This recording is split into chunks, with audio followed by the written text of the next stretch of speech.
Bonsoir, mesdames et messieurs, et bienvenue à cette nouvelle émission de Histoire à dormir debout. Ici André Pelchac qui vous souhaite la bienvenue, toujours en compagnie de Charles Daigneault. Bonsoir, Charles. Bonsoir, André. Alors, ce soir, on a des sujets, on va dans l'extraordinaire. Extraterrestre. Oui, avec un côté même extraterrestre. Toi, tu vas nous parler d'un objet mystérieux, la sphère de Betz.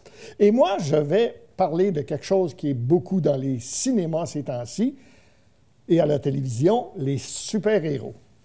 Qu'est-ce que c'est que ce concept de super-héros? À un moment donné, on a ça, on le disait il y a un instant, c'est partout dans les cinémas aujourd'hui, et ça a été à la télé aussi, il y a plusieurs séries. Alors, comment en est-on arrivé à créer ces personnages-là? Faudrait d'abord dire, pour être très honnête, si on veut aller au fond des choses, qu'au fond, le super-héros précède le héros. Si on définit le super-héros comme un être ayant des pouvoirs des supérieurs, des habiletés supérieures, eh bien, tous les héros mythologiques sont des super-héros. Gilgamesh, Hercule, qu'est-ce que c'est si ce n'est pas des super-héros? Samson, c'est certainement un super-héros. Ça étouffe des lions avec leurs mains, ça jette des temples à terre en poussant dessus. Hercule a placé le rocher de Gibraltar. On n'en finit plus avec les capacités. Sans oublier les saints bibliques et toutes leurs miracles, etc. Miracles. Saint-Georges qui tue le dragon, etc. Mais si on va plus moderne, où on trouve notre super-héros qui se distingue du héros qui simplement est le gars qui vit des aventures un petit peu extraordinaires, entre les deux, d'ailleurs, du super-héros au héros, il y a plus un continuum avec des gradations que vraiment une matière tranchée.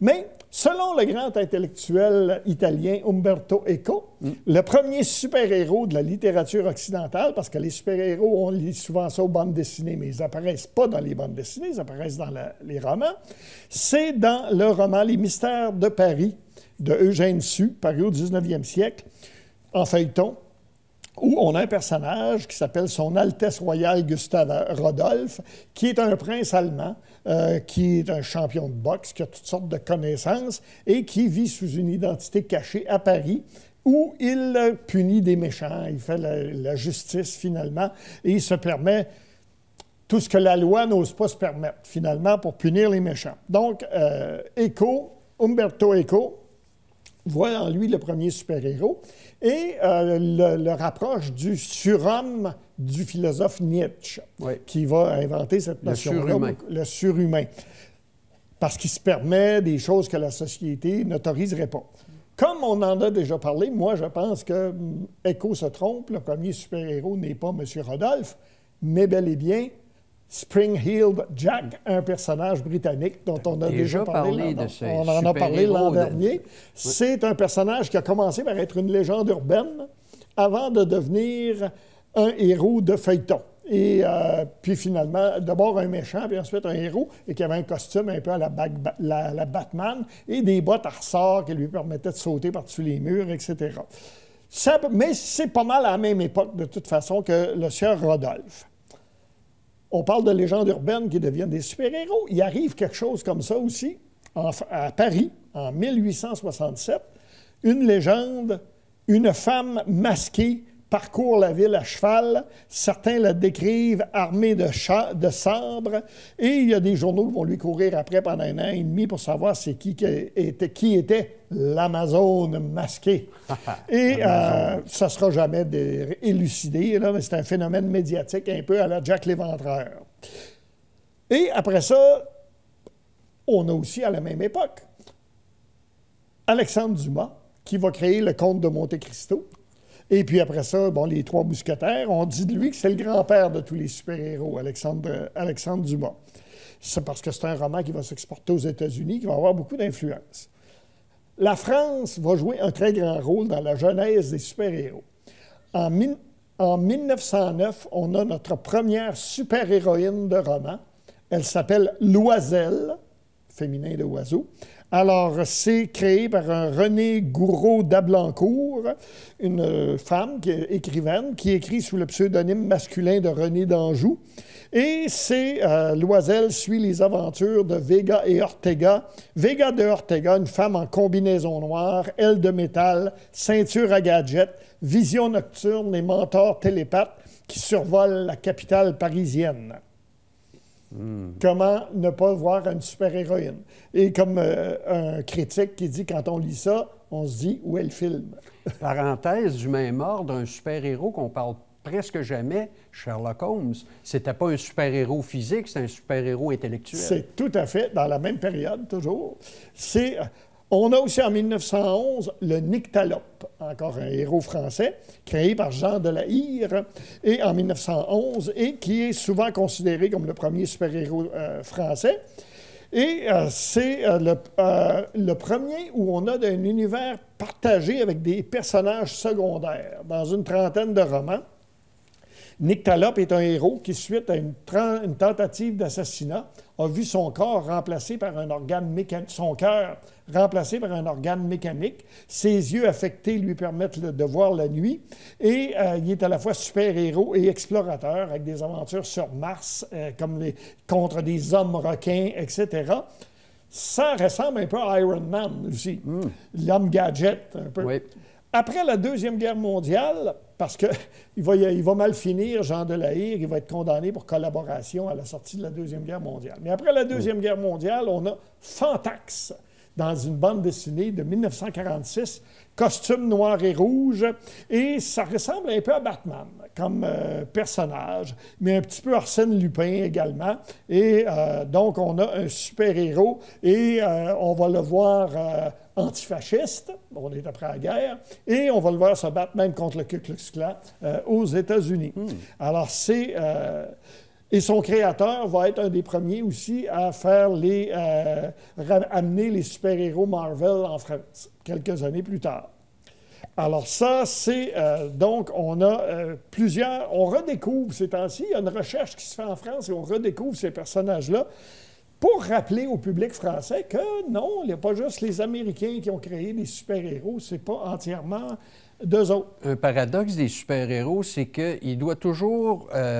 il est opposé à la loi autant qu'au crime. Souvent, oui. Souvent, parce qu'il va combler les déficiences d'un système légal, mais souvent, le système est corrompu et lui devient celui qui va vaincre la corruption à tous les niveaux. Exact. On a, dans les feuilletons français, il ne faudra pas oublier les super-vilains. Le plus connu, Fantomas, qui a paru à partir de 1910. On en a fait des films dans les années 60 qui étaient plutôt des comédies, mais dans le roman, c'est un personnage très inquiétant et on est plus proche de l'histoire d'horreur que de la comédie. Louis de Funès. C'est ça, avec Louis de Funès. Aux États-Unis, donc aussi, on va commencer à créer des super-héros, puis les premiers ne seront pas non plus dans des BD, mais dans des romans. Tarzan, en 1912, Doc Savage, en 1930, l'homme qui sait tout faire et qui a une force herculéenne. Le mâle alpha. Oui, le mâle alpha par excellence. D'ailleurs, il n'y a pratiquement pas de femmes dans les histoires de Doc Savage. John Carter, lui, est un super-héros parce qu'il est sur Mars. Et que là, avec la gravité moindre, il acquiert des super-pouvoirs.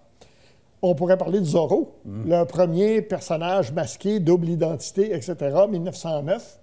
Et il faudrait le mentionner, pendant très longtemps, le seul hispanique positif de toute la littérature, la fiction américaine, où les Mexicains avaient toujours les rôles de méchants.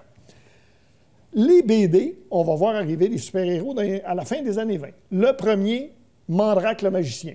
Mandrake le magicien, alors créé d'abord dans les BD pour les journaux, en 1934, par Lee Falk. Et en partie inspiré d'un personnage réel, d'ailleurs, un vrai magicien qui s'appelait Mandrake.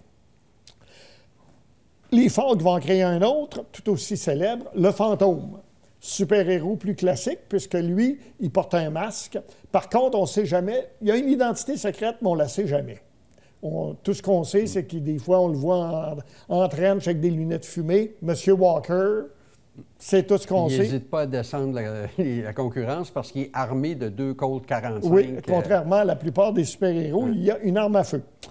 Évidemment, 1933, on va créer Jerry Siegel et le dessinateur canadien Joe Shuster vont créer le super-héros par excellence, Superman, et ils vont le vendre à Detective Comics, DC, et ça va paraître pour la première fois dans un Action Comic en juin 1938.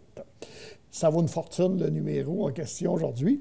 Et ensuite, pas longtemps après, va suivre Batman, toujours dans DC Comics, créé par Bob Kane. Là, on a un super-héros qui n'a pas de super-pouvoir comme tel, qui a une identité secrète, qui a un masque, un costume et qui est très inquiétant, souvent. Batman, originellement, est un personnage un peu épeurant.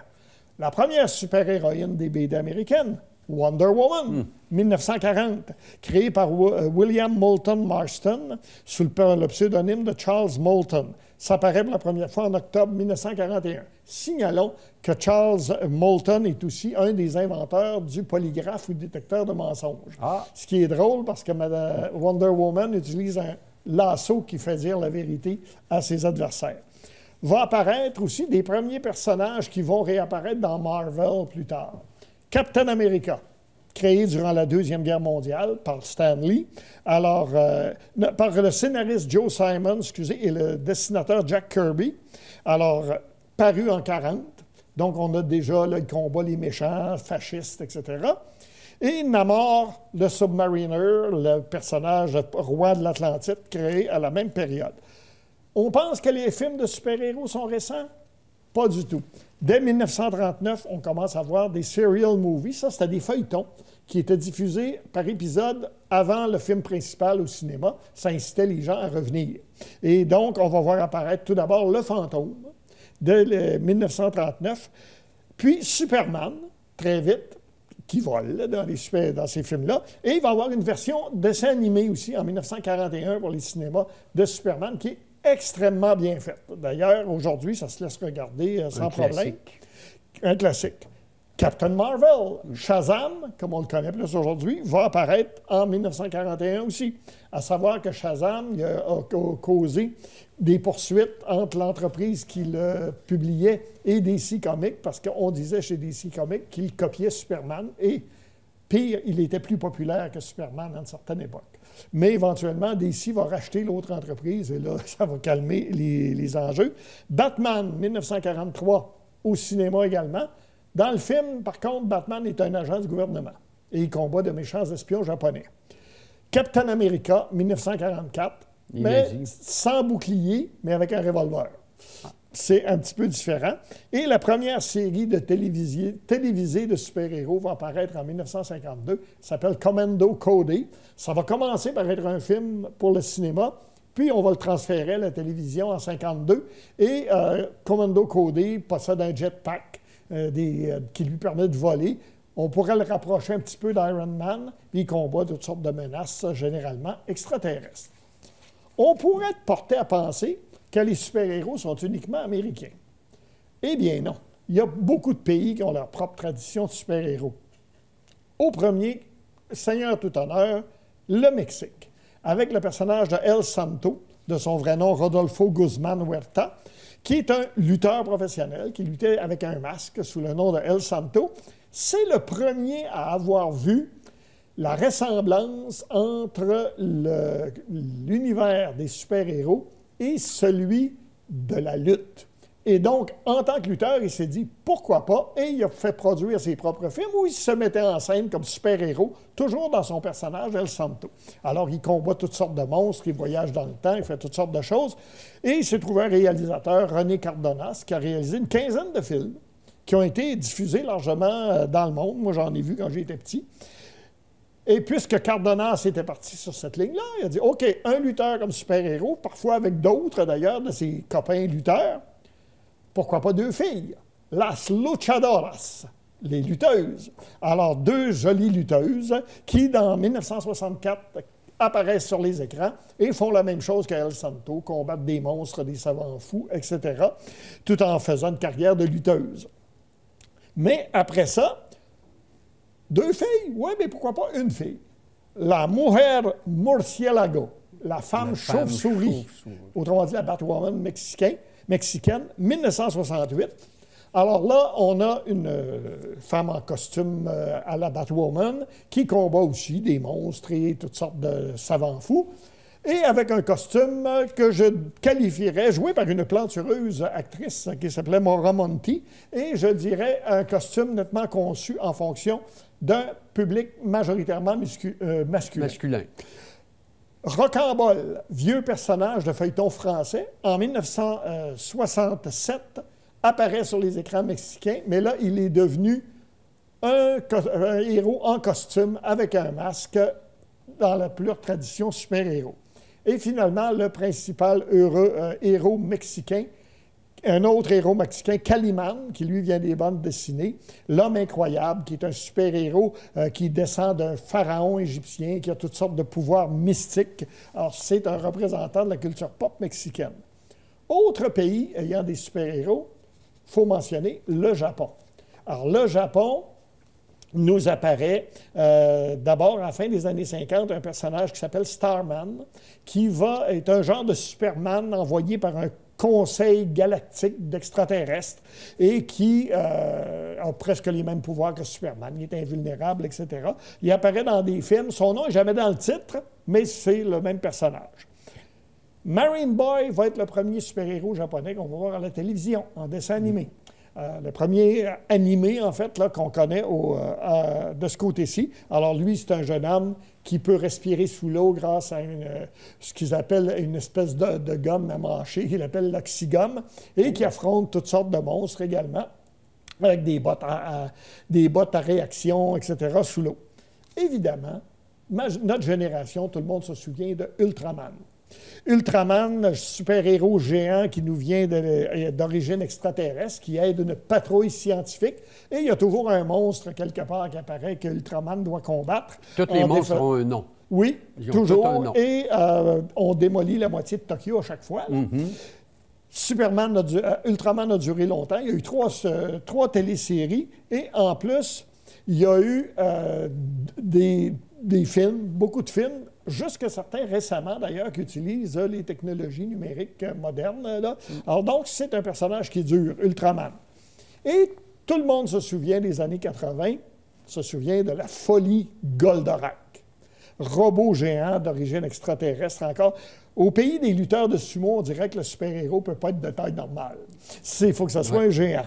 Et Goldorak, donc, est une machine de guerre extraterrestre qui combat des menaces, des choses qui menacent la Terre. Ce qu'il y avait de particulier, c'est qu'il criait toujours le nom de ses gadgets avant de les utiliser. C'était merveilleux pour les enfants qui voulaient jouer à Goldorak après, de faire savoir à leur ennemi ce qu'on était en train de lui faire. Et dans les derniers que je nomme pour le Japon, le Kamen Rider, qui vient aussi d'une bande dessinée, qui date de et la première adaptation télévisée en 1971. Kamen Rider est un cyborg créé par une entreprise plus ou moins diabolique là, qui veut dominer le monde, mais qui a réussi, lui, à devenir indépendant, à désobéir et doit combattre les autres cyborgs comme lui qui tentent encore de dominer le monde. Dernier pays dont je vais parler pour les super-héros, l'Italie. Eux, ils ont une tradition très particulière. D'abord, dans leur film Péplum, leur film qui se passe dans l'Antiquité, on met beaucoup l'accent sur les héros mythologiques, Hercule, etc. Samson, ainsi de suite. Je vais parler plus de Maciste, parce que lui, il a été créé pour le cinéma. Maciste est un personnage de fiction créé en 1913 pour les premiers films muets. Et on voit Maciste aux enfers, etc. Et finalement, on le réactive dans les années 60, joué par des culturistes en général. Et là, ce qui est particulier, Maciste, ou bien il est immortel, ou bien il voyage dans le temps, mais on le voit toujours à toutes sortes d'époques et de pays complètement différents, y compris dans l'Antiquité, au Moyen Âge, mais aussi dans l'Atlantide avec des technologies, dans la préhistoire, toutes sortes d'endroits où on voit Maciste. Et pour aller dans les super-héros un petit peu plus classique, Super Argo. Lui, c'est un agent secret, c'est un ancien lutteur qui se retire du ring après avoir tué un adversaire accidentellement. Et là, des agents secrets vont le recruter et on va le modifier biologiquement pour lui donner des super-pouvoirs. Et là, bien sûr, il combat toutes sortes de méchants. 1966, 1967, les films de Super Argo. Mon préféré, Diabolique, avec un K. Oui. Diabolique est un bandit, en fait, un peu à l'Arsène Lupin, qui déjoue la police, commandée par le commissaire Ginko. et en compagnie de sa complice, la très belle Eva Kant, une riche héritière qui est partie avec lui par amour. Alors, c'est une série de BD, au départ, qui s'est vendue à 150 millions d'exemplaires dans le monde et dont on a tiré quelques films, dont Danger diabolique en 1968, avec John Philip Law dans le rôle titre. Et on va voir également 3 films qui sont ressortis récemment. J'en ai vu un, Diabolique, dans 2021, qui est pas mal, assez bien réussi, ma foi. Un peu tiré de Diabolique, un personnage qui s'appelle Criminal, dans le même genre, mais plus sadique, plus violent, et avec un costume de squelette. Mais c'est aussi un peu une espèce d'Arsène Lupin sadomaso, si on peut dire. Et finalement, on pourrait parler de Satanique, où c'est une femme, une chercheuse, déformée, le visage déformé, qui trouve une formule qui lui permet d'avoir la beauté, la jeunesse, etc. Mais il faut reprendre le traitement très souvent, ça coûte cher, et ça l'amène à mener une vie de crime. Et le cas des Italiens, c'est particulier, leurs super-héros sont souvent des méchants. Petit côté anarchiste, c'est les Italiens, je pense. Sans doute. Un autre aspect qui m'a toujours frappé dans les super-héros, c'est la présence de la science actuelle. Dans l'ancien temps, quand les premiers que tu parlais, il allait avoir des ressorts. Aujourd'hui, c'est des multi-univers, des trous noirs, c'est tout ce qui est astrophysique. On est rendu vraiment, puis la science est énoncée comme telle. On voit ça dans Star Wars, des choses comme ça. Fait qu'il y a toujours eu cet aspect vraiment scientifique là-dessus. Mais il y a aussi parfois des magiciens, comme le Doctor Strange. Mon préféré, d'ailleurs, le Doctor Strange puis Mandrake. Il faut croire que je suis un peu classique. J'aime Mandrake à cause de son haut de forme puis sa cape. Oui, c'est ça. Toi aussi, tu as un sujet bizarroïde. Oui, en passant par le détour de la science, là, rapidement, je vais vous parler d'un artefact qui a fait son apparition en 1974 aux États-Unis. C'est pas loin de Jacksonville, en Floride. La famille Betts, c'est une famille quand même de gens qui sont assez, comment je pourrais dire, cultivés. Le père de la famille était un ingénieur pour la marine américaine. C'est des universitaires. Ils habitent un très, très beau domaine sur une île avec des acres de terrain. Et puis, il est tellement beau qu'ils appellent le domaine, ils surnomment le château.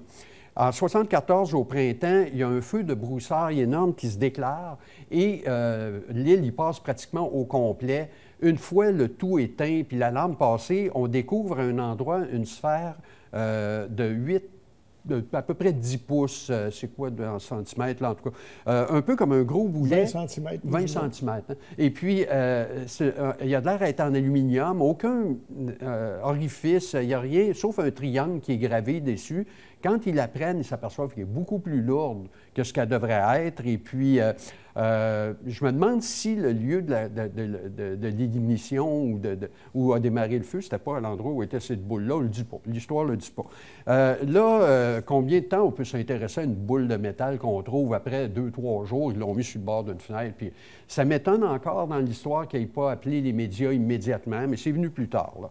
Alors, bonsoir, un des enfants joue de la guitare.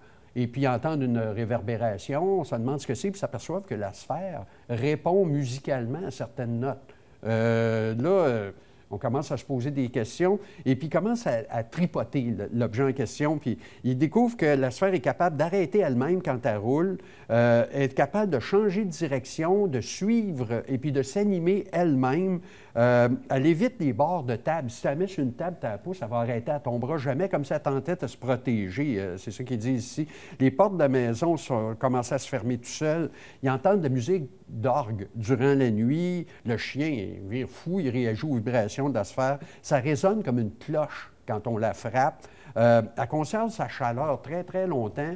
Elle est magnétique parfois elle ne l'est pas, et puis elle est activée par le soleil. Quand on la met au soleil, là, elle se met à vibrer. Puis, c'est là, après avoir étudié ça pendant quelques semaines pour en arriver à ces découvertes-là, ils vont contacter les journaux. Là, l'histoire va se retrouver très, très, très rapidement sous le feu des projecteurs. Même la famille va appeler la sphère Edward.